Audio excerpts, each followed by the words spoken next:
یہ کینیا میں وہ جگہ ہے جہاں پر ارشد شریف کو گولیاں مار کر ہلاک کیا گیا۔ وائس آف امریکہ کی خصوصی ٹرانسمیشن میں خوش آمدید۔ آپ دیکھ رہے ہیں پروگرام ویو 360 اور کینیا کے شہر نیروبی کے مضافاتی علاقے مگاڈی سے میں ہوں ارم عباسی۔ 23 اکتوبر کی رات تھی، لگ بھگ رات کے 9 بج رہے تھے اور اسی جگہ پر ارشد شریف کو ہلاک کیا گیا۔ ان کے ساتھ ڈرائیونگ سیٹ پر خرم احمد جو کہ پاکستانی کنیڈین بتائے جاتے ہیں وہ موجود تھے۔ ارشد شریف اس حملے میں ہلاک ہو گئے۔ مگاٹی نامی یہ علاقہ جو ہے یہ نیروبی سے لگ بھگ 100 کلومیٹر دور ہے اور یہاں پر پولیس کی اسپیشل ٹاسک فورس نے اس وقت ایک لینڈ کروزر پر گولیاں چلائی جب ارشد شریف اس پر سوار تھے۔ یہ ایک دور دراز علاقہ ہے اور آپ دیکھ سکتے ہیں کہ یہاں پر بہت کم آبادی آپ کو نظر آ رہی ہے۔ زیادہ تر لوگ یہاں پر اپنے مال مویشی لے کر آتے ہیں تاکہ ان کو پانی اور خوراک مہیا کی جا سکے، اور جہاں تک نظر جاتی ہے بنجر زمین ہے۔ یہ راستہ آمد و رفت کے لیے اور بڑی گاڑیوں کے لیے کم ہی استعمال ہوتا ہے۔ ارشد شریف اور خرم احمد اس رات ایک شوٹنگ رینج سے واپس آ رہے تھے جب ان پر حملہ ہوا۔ پولیس کا دعویٰ یہ ہے کہ انہیں ایک اطلاع ملی تھی کہ ایک گاڑی کو ہائی جیک کیا گیا ہے جس میں مبینہ طور پر ایک اغوا شدہ بچہ موجود ہے، اس لیے انہوں نے گاڑی کو روکنے کی کوشش کی، لیکن جس گاڑی پر فائر کیا گیا وہ گاڑی بھی اور تھی اور اس کا ماڈل بھی اور تھا۔ سسپیکٹڈ کار مرسیڈیز اسپلنٹر تھی، نہ کہ ٹویوٹا لینڈ کروزر جس میں ارشد شریف سوار تھے۔ اور سوال یہ پیدا ہوتا ہے کہ اگر گاڑی میں بچہ موجود تھا تو اتنی گولیاں کیوں برسائی گئی؟ جب سے ہم کینیا میں موجود ہیں ہم اس پیچیدہ کیس میں انہی سوالات کے جوابات ڈھونڈنے کی کوشش کر رہے ہیں، اور میں نے یہی سوالات جب اس مقدمے کی تحقیقات کرنے والے ادارے انڈیپینڈنٹ پولیس اوورسائٹ اتھارٹی کی کمشنر ٹورورو کے سامنے رکھے تو انہوں نے کیا کہا، یہ پروگرام میں ہم آگے چل کر آپ کو دکھائیں گے۔ ابھی آئیے چلتے ہیں اس فارم ہاؤس میں جہاں پر کہا جاتا ہے کہ ارشد شریف نے اپنا آخری ڈنر کیا ہے۔ کرائم سین سے یہ فارم ہاؤس 15 کلومیٹر دور ہے، اور جب نیروبی میں نے ان سے بات کی انٹرویو کے لیے تو وہ صحافی کا نام سنتے ہی گھبرا گئے۔ اب ہم کوشش کریں گے کہ ہم اس فارم ہاؤس میں اندر جا سکیں اور ان سے بات کر سکیں۔ اس فارم ہاؤس کا نام اموڈمب ہے۔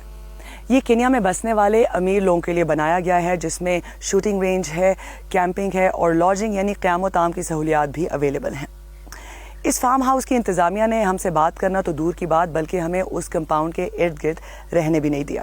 جب میری گارڈ سے بات ہوئی تو انہوں نے بتایا کہ ارشد شریف کی ہلاکت کی وجہ سے یہ فارم ہاؤس اس وقت بند ہے، اور میرے پوچھنے پہ یہ بھی انہوں نے مجھے بتایا کہ ایک وقت میں اتنے بڑے فارم ہاؤس پہ صرف 20 لوگوں کو اکوموڈیٹ کیا جا سکتا ہے۔